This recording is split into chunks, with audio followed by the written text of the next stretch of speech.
Good morning, welcome to physics Adda. आज जो हम लोग पॉइंट पढ़ने वाले हैं वो पॉइंट बेसिकली बेस्ड है NCERT exercise for moving charge and magnetism.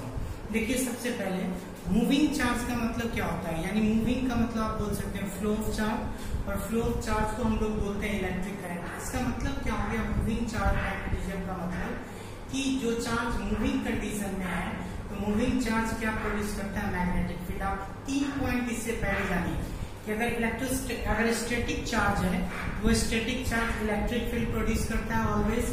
अगर हम मूविंग चार्ज की बात करें तो मूविंग चार्ज आपको मैग्नेटिक फील्ड प्रोड्यूस करता है, और अगर हम बोलते हैं एक्सिलरेटिंग चार्ज पार्टिकल तो वो इलेक्ट्रोमैग्नेटिक वेव प्रोड्यूस करता है। तो यहाँ पे हमको जो पॉइंट पढ़ना है, हेडलाइंस है मूविंग चार्ज मैग्नेटिज्म।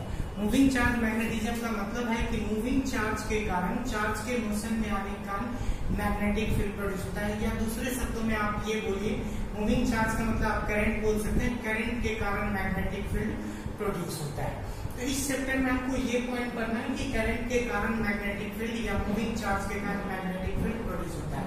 तो सबसे पहला इस चीज के बारे में बताने वाले साइंटिस्ट थे ऑस्टर्ड साहब। ऑस्टर्ड साहब ने ही फर्स्ट एक्सप्लेन किया था कि चार्ज के मोशन के कारण कैसे मैग्नेटिक फील्ड प्रोड्यूस होता है। तो क्या किया गया, उसमें एक वायर लिया गया। जैसे कि हम फॉर एग्जांपल लेते हैं, मान लिया जाए ये एक वायर है, ये वायर है ए बी, इसके नीचे हम प्लेस कर दिए ये मैग्नेटिक नीडल है, ऐसे प्लेस किए, और ये किस तरह से रोटेट कर सकता है, इस तरह से, ऐसे इजीली रोटेट कर सकता है। इसके नीचे लगाया गया, ये आपको रोटेट कर सकता है इस तरह से डायरेक्शन में ऐसे। तो यहाँ पे देखिए, जब नॉर्मल केस में जैसे मान लिया जाए ये वायर है, यहाँ पे मैग्नेटिक नीडल रखे हैं, तो ये हमेशा नॉर्थ साउथ डायरेक्शन में। अब क्या किए, जैसे ही इसमें हम करंट पास किए, जैसे ही करंट पास करेंगे, मान लिया करंट ए से बी की ओर गया, तो यहाँ जो नीडल जो कि इस पोजीशन में था इसमें डिफ्लेक्शन हो गया। अब ये ऐसे मुड़ जाएगा, तो ए से बी की ओर करंट जा रहा है तो ये कहाँ पे मुड़ेगा, ए की तरफ अपोज करेगा, तो डिफ्लेक्शन हो गया टुवर्ड से। या अगर इसको मान लिया जाए पोलरिटी चेंज करते हैं, यहाँ से करंट पास होगा तो ये जो मैग्नेटिक नीडल इस पोजीशन में था, ये मैग्नेटिक नीडल का पोजीशन ऐसे हो जाएगा। यानी यार इसको हम फिगर में दिखा रहे हैं। पहला एग्जांपल ये एक वायर है, यहाँ पे इस वायर को एक सेल या बैटरी से जोड़ दिया गया है, और यहाँ पे आपको एक मैग्नेटिक नीडल लगा दिया गया है, ये मैग्नेटिक नीडल है। जैसे ही वायर में जब आप मैग्नेटिक नीडल लगाए हैं, अब इस केस में अभी आप करंट फ्लो नहीं कर रहे, मान लिया जाए यहाँ स्विच है, स्विच आप ओपन किए हो, जैसे ही स्विच ओपन किए तो इस मैग्नेटिक नीडल का जो पोजीशन रहेगा वो नॉर्थ से साउथ रहेगा। लेकिन स्विच ऑन करने का मतलब करंट फ्लो होगा यहाँ से इधर की ओर, तो ये पॉइंट ए मान लो, ये पॉइंट बी मान लो, तो करंट अगर ए से बी होगा तो ये जो मैग्नेटिक नीडल जो कि नॉर्थ साउथ में है ये डिफ्लेक्ट करेगा, यानी अपना पोजीशन चेंज करेगा, और पोजीशन चेंज होकर इसका डायरेक्शन हो जाएगा इसकी तरफ, यानी ये हो गया टुवर्ड्स, ये अगर नॉर्थ साउथ ईस्ट और ये वेस्ट, ये हो गया नॉर्थ वेस्ट की तरफ। यानी इसका मतलब ये हो गया कि वायर में करंट पास करने से ये जो मैग्नेटिक नीडल है उस मैग्नेटिक नीडल में डिफ्लेक्शन हो रहा है। अब एक सेंस आता है, आपसे एक क्वेश्चन पूछा जाएगा कि मैग्नेट ही मैग्नेट को डिफ्लेक्ट करता है, तो यहाँ पे करंट पास करने से क्यों डिफ्लेक्शन हुआ। इसका मतलब ये हो गया कि करंट पास करने से मैग्नेटिक फील्ड प्रोड्यूस हुआ, और ये मैग्नेटिक फील्ड इस मैग्नेटिक फील्ड को क्या कर दिया, डिफ्लेक्ट कर दिया। इससे ये साफ इंडिकेशन मिलता है कि अगर किसी कंडक्टर में आप इलेक्ट्रिक करंट पास करते हैं तो वहां पे मैग्नेटिक फील्ड प्रोड्यूस होता है। दूसरे एक्सपेरिमेंट में अभी सेल या बैटरी के पोलरिटी को चेंज कर दिया, यहाँ पे निगेटिव, यहाँ पे पॉजिटिव, बस सेम है। यहाँ पे एक वायर ए बी है, अब जैसे ही आप पोलरिटी चेंज किए तो यहाँ फिर से मैग्नेटिक नीडल का पोजीशन, अगर आप करंट नहीं पास करते हैं, हमेशा नॉर्थ साउथ डायरेक्शन में रहता है, ये ऑलवेज नॉर्थ साउथ में रहेगा। लेकिन जैसे ही आप इसमें करंट पास किए, करंट इधर से पास कर रहे हैं, तो मैग्नेटिक नीडल में डिफ्लेक्शन होगा, ये फिर से मुड़ेगा और इस वे में मुड़ जाएगा। ये था आपको ऑस्टर्ड एक्सपेरिमेंट। तो ऑस्टर्ड एक्सपेरिमेंट क्या कहता है, ये हमेशा कहता है कि किसी भी वायर में करंट पास करने के कारण मैग्नेटिक फील्ड प्रोड्यूस। यहाँ भी देखिए, जैसे ही आप करंट पास किए तो मैग्नेटिक नीडल में डिफ्लेक्शन हुआ, ये नॉर्थ साउथ डायरेक्शन में चला गया। अब देखिए ध्यान से, नॉर्थ साउथ नहीं, नॉर्थ वेस्ट, सॉरी, ये नॉर्थ वेस्ट डायरेक्शन में चला गया। अब एक चीज देखिए, तो दोनों ही केस में आप क्या देखिए कि अगर किसी भी वायर में आप करंट पास किए तो वायर में करंट पास करने का मैग्नेटिक फील्ड क्या हो रहा था, प्रोड्यूस हो रहा था। तो यही है आपको ऑस्टर्ड एक्सपेरिमेंट, जो कि प्रीवियस नोट्स में हमने लिखा है। यही था क्लियर कंसेप्ट कि किसी वायर में आप करंट पास करो तो करंट पास करने के कारण मैग्नेटिक फील्ड प्रोड्यूस होगा और उस मैग्नेटिक फील्ड के कारण मैग्नेटिक नीडल डिफ्लेक्ट होगा। और ये जो मैग्नेटिक नीडल में डिफ्लेक्शन होगा हमेशा करंट के अपोजिट। करंट अगर ए से बी जा रहा है, ये ऐसे ऐसे डिफ्लेक्ट किया, इधर की ओर मुड़ गया, यहाँ इधर की ओर, जहां से करंट आ रहा है वहां से, यहाँ देखो यहाँ से करंट आ रहा है बी से, तो इधर की ओर मुड़ गया, यानी हमेशा इसमें डिफ्लेक्शन होगा। यही था आपको ऑस्टर्ड एक्सपेरिमेंट, जो कि हम ऑलरेडी इसका नोट्स ऑलरेडी दे चुके हैं, एक्सप्लेन भी कर चुके हैं, लेकिन कुछ लोगों को दिक्कत हुआ था, अब ये समझ में आ जाएगा। अब देखिए क्या बोल रहा है, expression for magnetic force acting on moving charge particle. अभी ये बताया कि ज्यादा इस चीज को सुनिए, अगर हम इलेक्ट्रिक फोर्स की बात करते हैं तो कभी भी electric force static charge particle देता है, लेकिन अगर हम मैग्नेटिक फोर्स की बात करें तो मैग्नेटिक फोर्स हमेशा मूविंग चार्ज पार्टिकल देगा। Moving charge particle always produce magnetic field. तो ध्यान से देखिए, अगर किसी चार्ज पार्टिकल को v वेलोसिटी से किसी मैग्नेटिक फील्ड में छोड़ दिया जाए, मान लीजिए ये मैग्नेटिक फील्ड है, ये आपको मैग्नेटिक फोर्स है, और v वेलोसिटी से किसी चार्ज पार्टिकल को किसी भी मैग्नेटिक फील्ड के अंदर क्या करते हैं, प्लेस करते हैं। ध्यान से सुनेंगे, चार्ज पार्टिकल वेलोसिटी में है, तो वेलोसिटी में यानी मूविंग चार्ज के केस में है, तो पहले से मैग्नेटिक फील्ड b है, और जब ये चार्ज पार्टिकल v वेलोसिटी से जाएगा तो ऑब्वियसली इसके पास भी मैग्नेटिक फील्ड है, क्योंकि moving charge produce magnetic field. तो ये पहले वाला मैग्नेटिक फील्ड के एरिया में दूसरा मैग्नेटिक फील्ड एंटर कर रहा है, तो दोनों एक दूसरे के ऊपर क्या करेगा, फोर्स एक्सर्ट करेगा। इसी मैग्नेटिक फोर्स क्या होता है, ये तीन चीज पे डिपेंड करता है। मैग्नेटिक फोर्स क्यों प्रोड्यूस हुआ, आप सिंपल बोलेंगे मैग्नेटिक फोर्स इसलिए प्रोड्यूस हुआ सर क्योंकि चार्ज पार्टिकल मोशन में है। जब चार्ज पार्टिकल v वेलोसिटी से मोशन में होता है तो उस केस में मैग्नेटिक फील्ड प्रोड्यूस होता है। और ये जो मैग्नेटिक फील्ड प्रोड्यूस है इसका वैल्यू पहले मैग्नीट्यूड ऑफ चार्ज पे डिपेंड करता है, यानी चार्ज का वैल्यू जितना होगा उतना ही आपका किसका वैल्यू होगा, मैग्नेटिक फोर्स का वैल्यू बढ़ेगा, यानी magnetic force directly proportional to magnitude of charge. दूसरा केस अगर देखेंगे, ये मैग्नेटिक फोर्स जो एक्सर्ट होगा वो directly proportional to magnitude of magnetic field. B आपका मैग्नेटिक फील्ड है, एफ जो है मैग्नेटिक फोर्स है, बी हम लोग मैग्नेटिक फील्ड बोलते हैं। बी क्या है, मैग्नेटिक फील्ड, मैग्नेटिक फील्ड। अब देखिए एक पॉइंट और, तो इस केस में तीसरा होता है एफ, डायरेक्टली प्रोपोर्शनल होता है component of velocity v sin theta. ध्यान से देखेंगे तो कंपोनेंट ऑफ वेलोसिटी लिखते हैं तो v sin थीटा लिखते हैं, जो कि एक कैसे क्यों बोल रहे हैं, तो एक 3 मार्कर चाहिए इसके लिए, ये 1 2 एंड हमारे पास 3 मार्कर अवेलेबल है। देखिए ध्यान से, ये 3 मार्कर है, ध्यान से इस चीज को हम समझाना चाहेंगे। अब यहाँ से देखिए, अगर ये हमारा फोर्स सब नॉर्मली मान लेते हैं, ये जो आपका वेलोसिटी है, ये मैग्नेटिक फील्ड है और ये फोर्स है। अब एक चीज देखिए, वेलोसिटी अगर बोलते हैं कि अगर कोई चार्ज पार्टिकल v वेलोसिटी से किसी मैग्नेटिक फील्ड में तो जा रहा था, ये चार्ज पार्टिकल कहाँ पे जाना चाह रहा है, मैग्नेटिक फील्ड की तरफ, ये मैग्नेटिक फील्ड की तरफ जा रहा है। तो मैग्नेटिक फील्ड की तरफ जाना, इसका मतलब ये ऐसे, तो ये जब भी रहेगा कैसे रहेगा, एक दूसरे के परपेंडिकुलरली। तो यहाँ जो कंपोनेंट लेते हैं वो परपेंडिकुलर कंपोनेंट लेते हैं, ये आपको हो गया v sin थीटा। इस केस में अगर तीनों इक्वेशन को आप सॉल्व करेंगे तो from equation 1 2 and 3 f directly proportional to q v b sin theta. f directly proportional to किसके होगा, q v b sin theta. और इस केस में अगर डायरेक्टली प्रोपोर्शनल को आप हटाएंगे तो constant f is equal to k q v b sin theta, और k का वैल्यू इस केस में ऑलवेज होता है 1 के बराबर। इसीलिए जो मैग्नेटिक फोर्स चार्ज पार्टिकल के मोशन के कारण प्रोड्यूस हुआ उसका वैल्यू ऑलवेज होता है q v b sin theta. अब देखिए ध्यान से, मैग्नेटिक फोर्स का वैल्यू कितना होता है, q v b sin theta, ये समझ में आ जाए। अब यहाँ पे आएंगे 2-3 कंडीशन है, इसके बाद हम जाएंगे डायरेक्शन ऑफ मैग्नेटिक फील्ड पे। तो ध्यान से देखिए, यहाँ पे मैग्नेटिक फोर्स का वैल्यू 0 कब कब होता है, पहले इसकी बात करें। सबसे पहला कंडीशन, अगर मैग्नीट्यूड ऑफ चार्ज पार्टिकल 0 होगा, यानी अगर चार्ज पार्टिकल का वैल्यू 0 है तो आप जानते हैं 0 इंटू एनीथिंग मल्टीप्लाई करेंगे तो ये फोर्स भी आपका क्या होगा। इस केस में पहला केस, अगर मैग्नीट्यूड ऑफ चार्ज 0 तो फोर्स 0। दूसरा केस, अगर वेलोसिटी 0 होगा उस केस में मैग्नेटिक फोर्स का वैल्यू 0 होगा। तीसरा, अगर मैग्नेटिक फील्ड 0 होगा तब भी आपका फोर्स का वैल्यू क्या होगा, 0।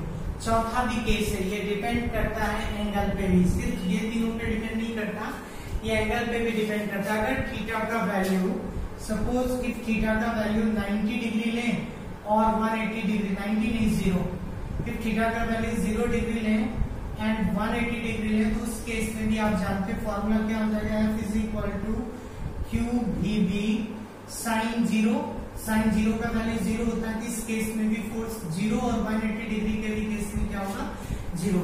तो ऐसे भी आप बोल सकते हैं, अगर फोर्स का डायरेक्शन मैग्नेटिक फील्ड के डायरेक्शन के 0 का मतलब ये हो गया फोर्स एंड मैग्नेटिक फील्ड। देखिए ध्यान से, अगर यहाँ पे हम लोग फॉर्मूला बोलते हैं F is equal to QVB sine theta, आप इसको ऐसे भी लिख सकते हैं F is equal to Q into V cross B। यहाँ जो साइन थीटा है वो angle between V and B है। तो ध्यान से देखिए, हम बोले कि अगर यहाँ पे इस पॉइंट को हम बोलना चाह रहे हैं, अगर एंगल आप 0 डिग्री ले रहे हैं, तो 0 डिग्री ले रहे हैं तो बोलते हैं कि फोर्स का वैल्यू आप इस केस में क्या होगा, मैग्नेटिक फोर्स का वैल्यू 0 डिग्री का मतलब ये हो गया, अगर velocity of charge particle magnetic field दोनों एक ही डायरेक्शन, जैसे मान लिया जाए ये आपको मैग्नेटिक फील्ड का डायरेक्शन, ये मैग्नेटिक फील्ड का डायरेक्शन B है, अगर यहाँ पे एक चार्ज पार्टिकल Q है, इसका वेलोसिटी भी इसी डायरेक्शन में है।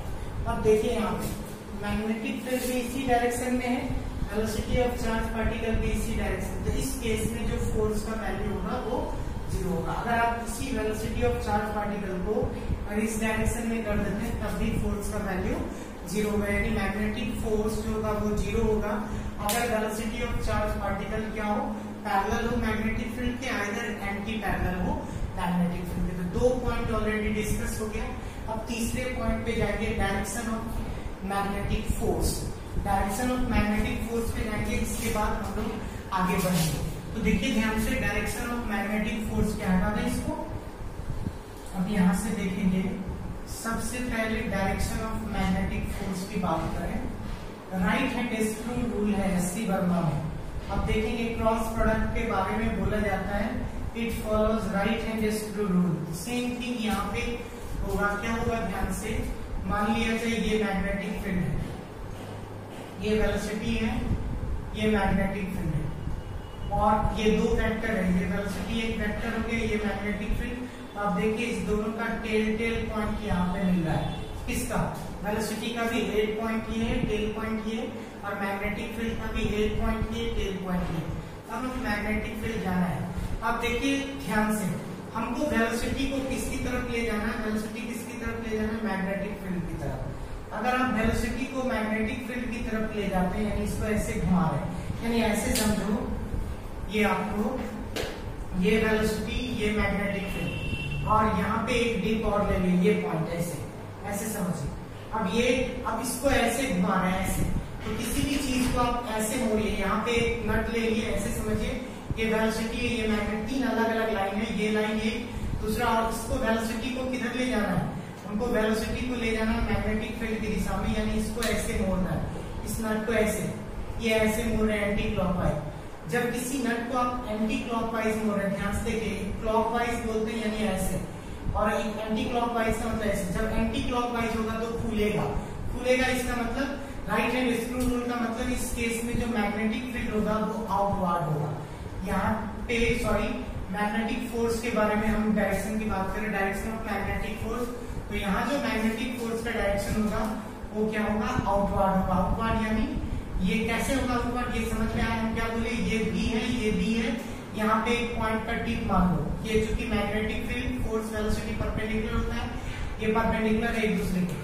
अब चूंकि आपको वेलोसिटी से कहां ले जाना है, मैग्नेटिक फील्ड में, ये एंटी क्लॉकवाइज गया, एंटी क्लॉकवाइज गया, इस तरह से घूमेगा, इस तरह से घूमेगा, तो उस केस में क्या होगा, ये खुलेगा बाहर की ओर, अभी मैग्नेटिक फील्ड का डायरेक्शन क्या होगा, आउटवर्ड। क्या होगा, आउटवर्ड। किस केस में, जब एंटी क्लॉकवाइज आउटवर्ड होगा। लेकिन यहीं पे अगर मान लो वेलोसिटी को यहाँ कर दे और मैग्नेटिक फील्ड को यहाँ कर दे, इस केस में अब हमको फोर्स का, हमेशा हम जो डायरेक्शन लेते हैं वेलोसिटी से मैग्नेटिक फील्ड की तरफ। अब बेंड कैसे करेंगे, ऐसे, इस केस में देखिए, इस केस में इस पॉइंट पे टिप करेंगे। अब आपको वेलोसिटी को कहाँ मोड़ना है, मैग्नेटिक फील्ड की दिशा में। अब अगर जाएंगे तो देखिए ये क्लॉकवाइज घूम रहा है, तो क्लॉकवाइज के केस में क्या होगा, क्लॉकवाइज के केस में क्या होगा, इनवर्ड। मैग्नेटिक फोर्स जो है वो एक वेक्टर क्वांटिटी है, वेक्टर क्वांटिटी है, तो वो ये किसको फॉलो करेगा, cross product of two vector को। ये वाला रूल मान लीजिए, जैसे 3 वेक्टर है मेरे पास, क्या क्या है, वेलोसिटी है, इसके बाद मैग्नेटिक फील्ड है, आपको फोर्स है, 3 वेक्टर आपके सामने है। डायरेक्शन का दूसरा रूल बता रहे हैं कैसे आप मैग्नेटिक फोर्स का डायरेक्शन डिफाइन करेंगे। जैसे अगर सोचिए यहाँ पे हम वेलोसिटी लेते हैं, यहाँ पे मैग्नेटिक फील्ड लेते हैं, यहाँ पे फोर्स लेते हैं, यहाँ पे वेलोसिटी, ये मैग्नेटिक फील्ड, और अब हम वेलोसिटी से किसकी तरफ जा रहे हैं। अगर वेलोसिटी से मैग्नेटिक फील्ड, जैसा कि आप यहाँ देखे थे, वेलोसिटी से मैग्नेटिक फील्ड यहाँ भी, तो वेलोसिटी से मैग्नेटिक फील्ड की ओर जा रहे हैं, तो B क्रॉस B, आपको पता है I क्रॉस J करते थे तो तीसरा आता था K, तो जैसे ही B cross B is equal to कितना आएगा, F। इसका मतलब ये हो गया, अगर इसको आप रिवर्स घुमाएंगे, कहने का मतलब आप B से B की ओर जा रहे हैं, B से B की ओर घुमाएंगे तो ये क्या होगा, इस केस में माइनस में आ जाएगा, B क्रॉस B की बात करेंगे तो माइनस F हो जाएगा। ये होगा फोर्स का डायरेक्शन। इसके अलावा एक और पॉइंट है जिसके थ्रू हम डायरेक्शन का निदान, यानी आई, इससे हम लोग डायरेक्शन का निदान करते हैं जनरली। यहाँ से आपको क्रॉस प्रोडक्ट से गलत होने का चांसेस बहुत कम रहता है। आउटवार्ड होगा या इनवार्ड, देखिए अगर F पॉजिटिव आ गया इसका मतलब आउटवार्ड नहीं, ये अगर ये ध्यान से देखिए F का वैल्यू क्या है, पॉजिटिव है, और यहाँ पे निगेटिव मतलब इनवर्ड और पॉजिटिव मतलब आउटवर्ड। यहाँ से भी आप ध्यान से देख सकते हैं, ये एंटी क्लॉकवाइज घूम रहा है, तो ये आउटवर्ड आ रहा है, निगेटिव का मतलब क्लॉकवाइज, हम B से D में रहते तो ये क्या आ रहा है, आपको इनवर्ड आ रहा है। अब यहाँ पे देखेंगे नेक्स्ट पॉइंट है आपको फ्लेमिंग लेफ्ट हैंड रूल, इसको भी समझना है, तो आप यहाँ से समझिए। फ्लेमिंग लेफ्ट हैंड रूल आप ऐसे समझेंगे, अपने बाएं हाथ के 3 फिंगर को, इसको हम लोग बोलते हैं थंब, ये हो गया आपको फर्स्ट फिंगर, ये हो गया मिडिल फिंगर। यहाँ से देखिए आप ऐसे जाएंगे, ये वाला थंब, ये फर्स्ट फिंगर और ये मिडिल फिंगर। आपको क्या करना है, if we bend 3 finger in this way, they are mutually perpendicular to each other. हम किस फिंगर की बात करें, we have to talk about the finger thumb, ये हो गया first finger and middle finger. यानी आपको थंब, फर्स्ट फिंगर और मिडिल फिंगर को ऐसे मोड़ना है जैसे ये एक दूसरे के म्यूचुअली परपेंडिकुलर। जैसे देखिए थंब फर्स्ट फिंगर के परपेंडिकुलर है, फर्स्ट फिंगर से मिडिल फिंगर परपेंडिकुलर है, और मिडिल फिंगर से थंब भी परपेंडिकुलर, यानी ऐसे मोड़ना है ये तीनों म्यूचुअली परपेंडिकुलर हो। तो अगर आपका ये मिडिल फिंगर हुआ तो मिडिल फिंगर आपको 2 चीज का डायरेक्शन देता है, एक वेलोसिटी और करंट का। मिडिल फिंगर ऑलवेज क्या करेगा, it indicate about direction of velocity and current.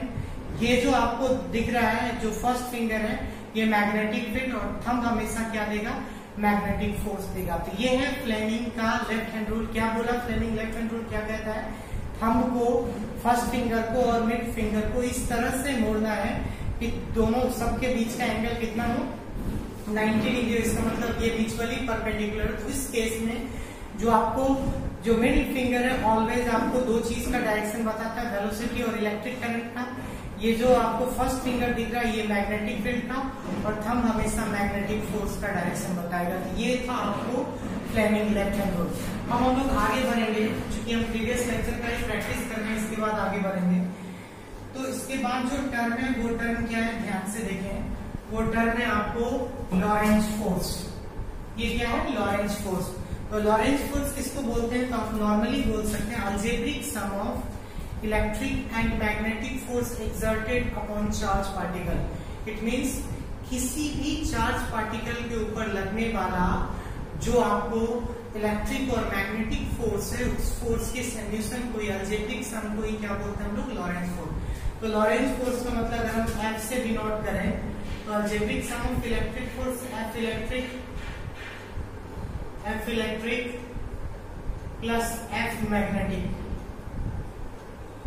Plus F magnetic. तो यहां से देखिए F electric plus F magnetic है, F इज इक्वल टू, इस केस में इलेक्ट्रिक फोर्स क्या होता है, F is equal to QE, और मैग्नेटिक फोर्स की बात करेंगे, आप पढ़ चुके हैं Q into V cross V। Magnetic force क्या होता है, Q into V cross V। तो ये है आपको Lorentz force, algebraic sum of electric and magnetic force exerted upon. इस केस में देखिए अगर V और B के बीच का एंगल आप लेते हैं 0 डिग्री, कोलिनियर की बात करते हैं, यानी V और B कोलिनियर है, थीटा 0 डिग्री है, तो यानी चूंकि आपको पता है QB भी साइन थीटा साइन 0 0, तो उस केस में F का वैल्यू क्या हो जाएगा, QE। और दूसरा केस बताए थे वेलोसिटी सेलेक्टर, क्या बताए थे, इफ, दूसरा था केस 2 को देख लीजिए क्योंकि नोट्स में ऑलरेडी है। तो क्या था, if V, B and E are mutually, if B, B and E are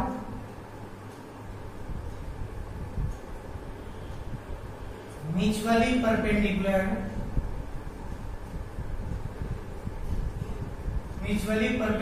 to each other,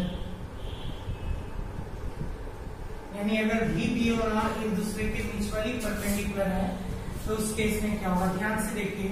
हम मान लेते हैं ये डायरेक्शन है वेलोसिटी का एक्स एक्सिस के अलावा, ये डायरेक्शन है इलेक्ट्रिक फील्ड का वाई एक्सिस के अलावा, ये डायरेक्शन है मैग्नेटिक फील्ड का जेड एक्सिस के अलावा।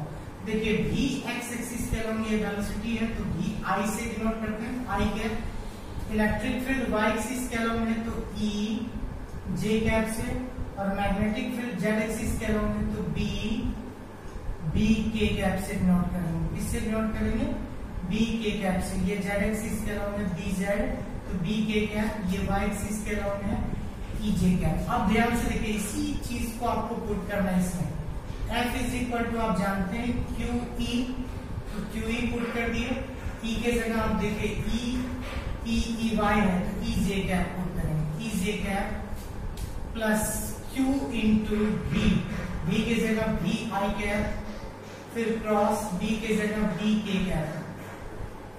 अब देखिए जब इसको सॉल्व करेंगे F इज इक्वल टू क्या हो जाएगा, इस केस में Q E J cap plus Q V B I cross K। ध्यान से देखिए हम आपको बताए थे ये वाला पॉइंट, ये वेलोसिटी, ये इसके बाद मैग्नेटिक, ये V क्रॉस V, तीन चीज आता है इसमें। यहाँ पे वेलोसिटी, इलेक्ट्रिक फील्ड और दूसरा मैग्नेटिक फील्ड भी। अब ध्यान से देखिए यहाँ पे क्या लिखा हुआ, V क्रॉस V, यानी एक छोड़ के डायरेक्ट V से ही नहीं है या E से भी नहीं है। तो आपको पता है I क्रॉस J की बात करके तो ये हो जाता था minus J, same formula V cross, ये I क्रॉस K, चूंकि इसको तो I से डिनोट किए हैं, इसको J से, इसको K से, तो आपको पता है वेक्टर में I cross J is equal to minus, I cross K is equal to minus J, यहाँ माइनस J पुट करेंगे तो F इज इक्वल टू क्या होगा, Q E J प्लस ये माइनस में आ जाएगा minus Q V B J। अगर इसका मैग्नीट्यूड आप 0 लेते हैं, मतलब इन केस ऑफ इक्विलिब्रियम कंडीशन, यानी उस सर्टेन रीजन में एक पार्टिकुलर टाइम पे मान लेते हैं रिजल्टेंट फोर्स किसके बराबर 0 है, तो रिजल्टेंट फोर्स अगर 0 इसका मतलब इलेक्ट्रिक फोर्स मैग्नेटिक फोर्स के बराबर है। एट दैट टाइम क्या लिखेंगे, Q V B J is equal to Q E J, यहाँ से J और J कटेगा, Q और Q कटेगा, तो V is equal to E by V, यानी ratio of electric field and magnetic field को ही हम लोग क्या बोलते हैं, वेलोसिटी सेलेक्टर। ये था प्रीवियस क्लास का वीडियो जो कि आज फिर से आपको प्रैक्टिस हो गया। अब हम लोग अगले पॉइंट पे जाएंगे, अगला function of charge particle inside the magnetic field. इसका मतलब ये हो गया कि अगर किसी चार्ज पार्टिकल को मैग्नेटिक फील्ड के अंदर प्लेस करेंगे तो क्या होगा। ध्यान से देखिए, मान लेते हैं ये मैग्नेटिक फील्ड है, ये मैग्नेटिक फील्ड का एरिया है और इस मैग्नेटिक फील्ड के अंदर कोई भी चार्ज पार्टिकल v वेलोसिटी से क्या कर रहा है, मूव कर रहा है। कंडीशन पे आएंगे, ध्यान से समझिए। Velocity of charge particle is perpendicular to magnetic field. अगर velocity of charge particle perpendicular होता है मैग्नेटिक फील्ड के, इस केस में क्या होता है, the path of charge particle become circular. क्या बोले, when velocity of charge particle is perpendicular to magnetic field. अगर चार्ज पार्टिकल का वेलोसिटी हमेशा मैग्नेटिक फील्ड के क्या हो, परपेंडिकुलर हो, तो उस केस में जो पाथ होगा, पाथ ऑफ चार्ज पार्टिकल जो होता है वो बिकम सर्कुलर होता है, यानी ये सर्कुलर हो जाएगा।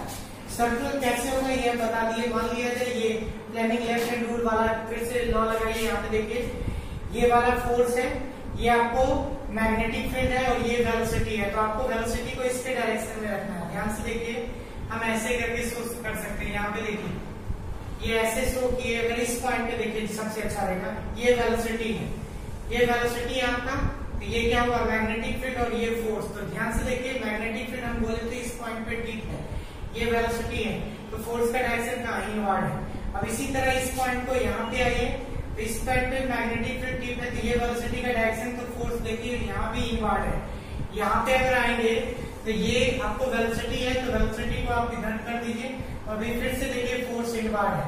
इस पोजीशन पे आएंगे, ये वाला मैग्नेटिक फील्ड है, बार बार मैग्नेटिक फील्ड को ट्यूब कर रहे हैं इस पॉइंट पे परपेंडिकुलर, तो मैग्नेटिक फील्ड ये हो गया, वेलोसिटी यहाँ, तो फोर्स हमेशा कहाँ लगेगा टुवर्ड द सेंटर। इसका मतलब ये हो गया अगर velocity of charge particle perpendicular होगा मैग्नेटिक फील्ड के, उस केस में पाथ ऑफ चार्ज पार्टिकल क्या हो जाता है, बिकम सर्कुलर हो जाता है। जैसे ही path of charge particle circular होगा तो वहां पे दो फोर्स एग्जर्ट होगा, एक फोर्स एग्जर्ट होगा सर्कुलर पाथ पे मोशन करने का, जिसको हम लोग सेंट्रीपिटल फोर्स बोलते हैं। दूसरा जो फोर्स एग्जर्ट होगा वो मैग्नेटिक फोर्स होगा। कौन सा फोर्स होगा, मैग्नेटिक फोर्स। तो यहाँ पे देखिए पहला फोर्स है F is equal to centripetal force mb square by r, जहाँ r है रेडियस ऑफ सर्कुलर पाथ, और दूसरा जो फोर्स होगा वो मैग्नेटिक फोर्स। चूंकि किसी भी मैग्नेटिक फील्ड के अंदर पहले ही बताए हैं, अगर कोई चार्ज पार्टिकल v वेलोसिटी से मूव करेगा तो वहां पे मैग्नेटिक फोर्स एग्जर्ट होगा, और उस मैग्नेटिक फोर्स का वैल्यू क्या होता है, F is equal to Q V B sine theta, और साइन थीटा का वैल्यू चूंकि 90 डिग्री है, बोल रहा velocity of charge particle perpendicular है, तो theta is equal to 90 degree, तो F is equal to Q V B sine 90 degree, sine 0 sine 91 होता है, F इज इक्वल टू कितना हो गया, क्यू वी बी। अब इस केस में आएंगे, आपके पास दो इक्वेशन है, पहला इक्वेशन है F is equal to M D square by R, दूसरा इक्वेशन है F is equal to Q B B. दोनों फोर्स जो है चार्ज पार्टिकल के ऊपर ही एग्जर्ट हो रहा है, इसीलिए दोनों को इक्वेट करेंगे। इस केस में क्या आ जाएगा, फ्रॉम इक्वेशन 1 एंड 2, यहाँ पे बात करें फ्रॉम इक्वेशन 1 एंड 2 से अगर बात की जाए तो ये हो जाएगा आपको M B square by R is equal to Q B B. तो इस केस में देखिए ये भी और ये भी कट जाएगा। अब यहाँ पे क्या बचा, यहाँ पे एम बी बचा, M B by R is equal to Q B, तो यहाँ पे क्रॉस मल्टीप्लीकेशन करेंगे तो R Q B is equal to M B, R is equal to M B by Q B, M B by Q B, जहां R क्या है, here r is called radius of circular path। तो आपको radius of circular path निकल गया। अब समझ गए कि अगर कोई चार्ज पार्टिकल क्या करेगा, किसी मैग्नेटिक फील्ड के अंदर v वेलोसिटी से मोशन करेगा, तो पहला एक्सप्रेशन आ गया रेडियस, इस केस में क्या होगा Q B by M B. और क्या हुआ था, इसमें दो फोर्स एक्सर्ट किया, पहला सेंट्रीपिटल फोर्स जिसका वैल्यू होता है M B square by R, दूसरा मैग्नेटिक फोर्स चूंकि चार्ज पार्टिकल मोशन कर रहा है मैग्नेटिक फील्ड के अंदर जिसका वैल्यू क्यू बी बी, क्योंकि दोनों ही फोर्स चार्ज पार्टिकल के ऊपर एग्जर्ट हो रहा है, इसलिए M B square by R is equal to Q B B. तो M B by R is equal to Q B, तो आर क्यू क्रॉस मल्टीप्लीकेशन किया, R Q B is equal to M B, तो R is equal to निकल गया M B by Q B. जहां R क्या है, here R is called, here R is called radius of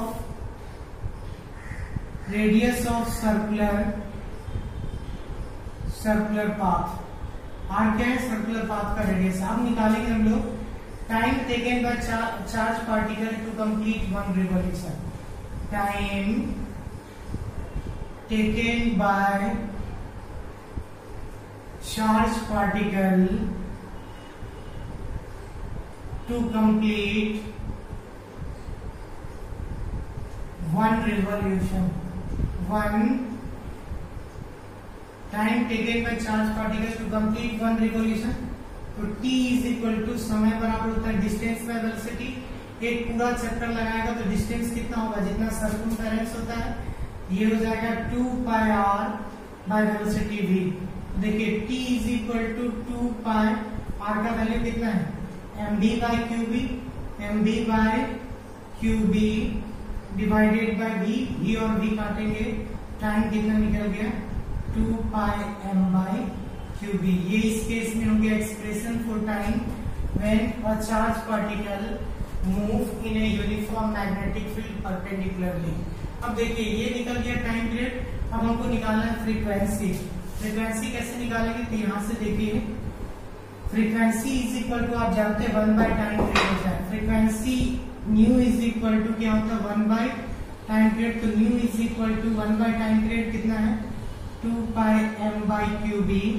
जब इसको solve करेंगे तो क्या आ जाएगा v is equal to Q B by 2 pi m, और इस फ्रीक्वेंसी को ही बोलते हैं here this frequency is called here this frequency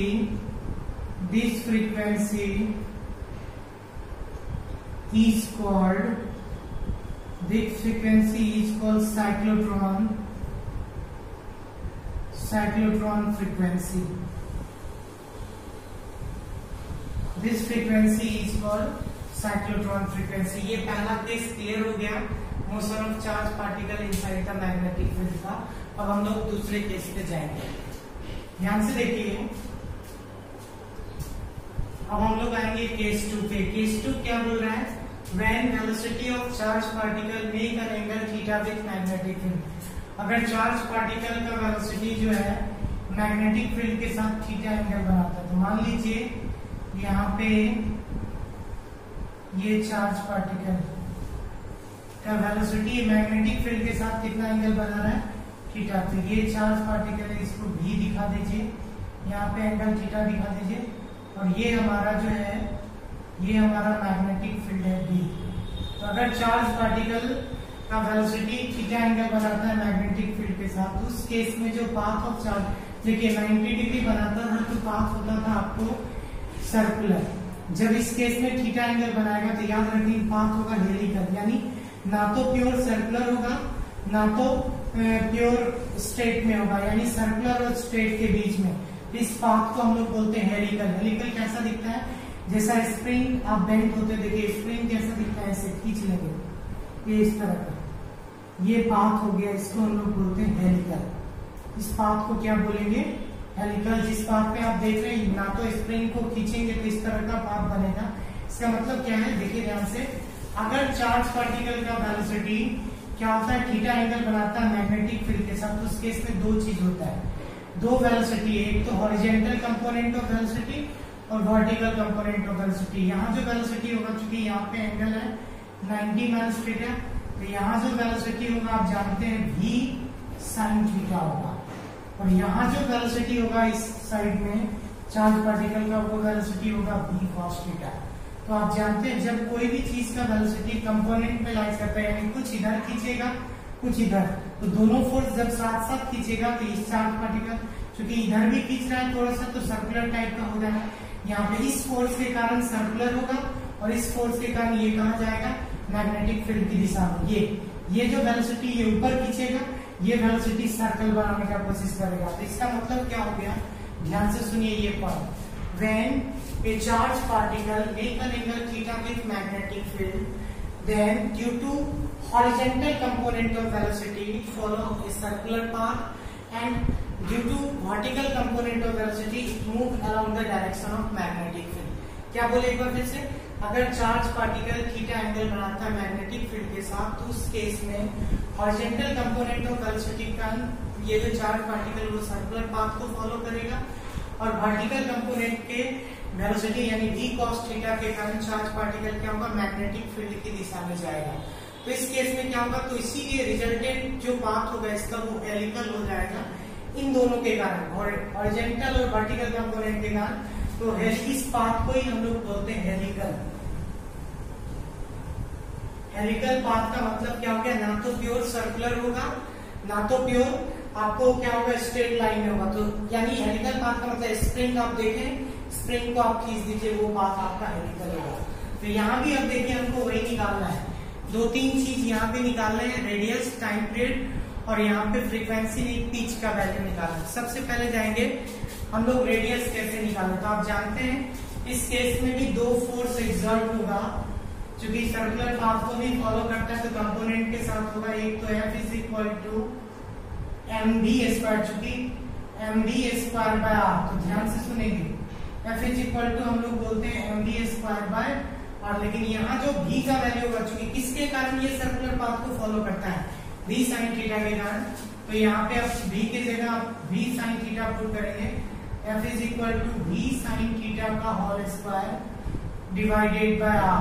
तो ये कितना हो जाएगा, f is equal to mv square sin square theta by कितना हो गया और ये हो गया पहला इक्वेशन। और दूसरा जो इक्वेशन होगा, चूंकि मैग्नेटिक फोर्स काम कर रहा है, इस केस में ये फॉर्मूला होगा F is equal to Q VB sin theta, चूंकि angle between B and B theta है, इसीलिए ये इक्वेशन होगा। अब इस दोनों इक्वेशन को आप सॉल्व करेंगे तो आप यहाँ से देख सकते हैं, एक ये भी चार्ज पार्टिकल के ऊपर फोर्स कर रहा है, चूंकि हेलिकल पाथ होने के कारण वेलोसिटी को हम V sin थीटा कर दिए। चूंकि अगर सर्कुलर पाथ होता तो सिंपल में V लिखते, लेकिन यहाँ हेलिकल पाथ में कंपोनेंट के कारण, और वो भी किसके कारण, हॉरिजॉन्टल कंपोनेंट ऑफ वेलोसिटी का, जो कि क्या है V sin थीटा। तो इसको अगर हम जाएं फ्रॉम इक्वेशन 1 एंड 2, यहां से जाएंगे फ्रॉम इक्वेशन 1 एंड 2 से अगर इसको आप सॉल्व करेंगे, ये कितना आ जाएगा, mv square by r sine square theta is equal to q vb sine theta. अब ध्यान से देखिए, यहाँ पे साइन थीटा और साइन थीटा कट जाएगा, v और v भी कट जाएगा, तो क्या बच गया, यहाँ पे mv r साइन थीटा, यहाँ स्क्वायर साइन थीटा भी बचेगा equal to qb। Cross multiplication कर दीजिए, mv sine theta is equal to r into qb। r is equal to कितना हो जाएगा, mv साइन थीटा बाय कितना qb। क्लियर हो गया। आप लोग क्या निकालेंगे, टाइम पीरियड निकालेंगे in case of helical path. टाइम बराबर क्या होगा, distance by velocity, 2 pi r by velocity क्या हो जाएगा, यहाँ पे v sin थीटा, चूंकि हेलिकल पाथ को फॉलो कर रहा है, इस केस में क्या होगा, t is equal to 2 pi, r का वैल्यू आपके सामने है, क्या है, mv sin थीटा बाय नीचे क्या है, qb into v sin theta. यहाँ से देखिए आप v sin थीटा कट कर देंगे, तो टाइम पीरियड इस केस में क्या आ गया, 2e is equal to 2 pi m by, sorry क्या बोले, t टाइम पीरियड क्या आ गया आपको, t is equal to 2 pi m by qb। तो अब देखेंगे नेक्स्ट पॉइंट, हम लोग पिच निकालते हैं। इस केस में पिच क्या होता है, distance between two consecutive path. तो दो कंसेक्यूटिव पाथ के बीच का डिस्टेंस, कंसेक्यूटिव का मतलब हो गया, या तो इस पाथ को लीजिए, या तो इस पाथ को लीजिए। तो यहाँ पे देखेंगे, ये वाला जो वेलोसिटी है ये v cos थीटा, हमको ये निकालना है, ये डिस्टेंस मान लो x है, तो इसी डिस्टेंस को हम लोग पिच बोलते हैं। पिच इज इक्वल टू क्या होता है, डिस्टेंस बराबर आप जानते हैं वेलोसिटी इंटू टाइम, x बराबर v cos theta into t। तो v cos theta into t आपके सामने है, pitch is equal to v cos theta into time period कितना आ गया है, 2 pi m by qb। Solve करेंगे तो क्या हो जाएगा, पिच इज इक्वल